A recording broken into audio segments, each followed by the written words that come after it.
Баршаңызға қайырлы күн, құрметті оқырмандарым, каналыма қош келдіңіздер. Бүгін сіздерге өте дәмді маштан жасалған сорпаның рецептімен бөлісетін боламын.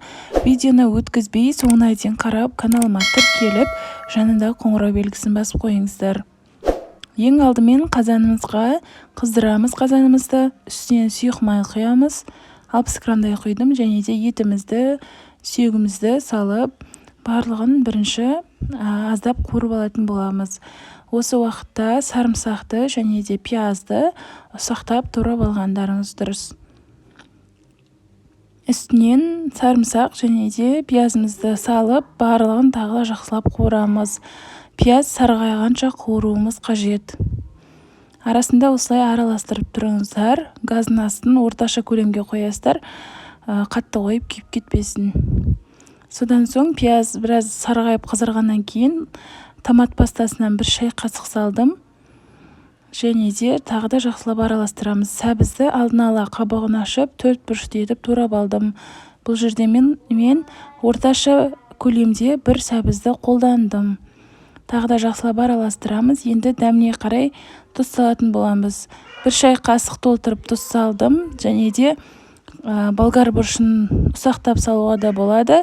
Бұл жерде мендегі болгар бұрышы қатырылған түрі. Тағы да жақсылап араластырамыз.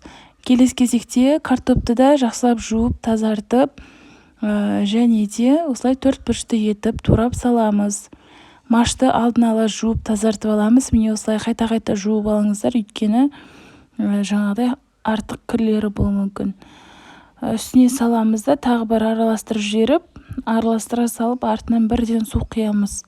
Салқын су құясыздар. Енді суды өзіңіздің отбасыңыздағы адамға байланысты құясыздар. Көбірек болса көп су құясыздар, аз адам болса азырақ су құясыздар. Машты бұл жерде мен жарты пиала қолдандым. Менің қазаным үлкен, сондықтан осындай көбірек су құйып, бетін жауып қайнатамыз. Маш толықтай 1 сағат ішінде піседі. Енді міне қайнайын деп жатқан кезі мынау.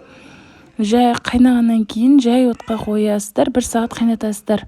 1 сағатта маш кішкене жарылады, былай ашып жаңағыдай көресіздер ғой, қараңыздар, араластырып көрген кезде маштың жаңағы жасыл бұршақтары жаңағыдай жарылу керек. Содан соң жарты пиала күрішті тазартып жуып аласыз. Оны да жақсылап жуып болғаннан кейін осы массаның үстіне саламыз сорпаға. Содан соң тағы да 15-20 минуттан кейін көреміз. Асты жай отта тұру керек, орташа отта. Қақпағын жауып қайнатып аламыз. Осымен біздің маш сорпамыз дайын болды. Осы күріштің орнына кеспе қосуға да болады. Міндетті түрде жасап көріңіздер, өте дәмді болады.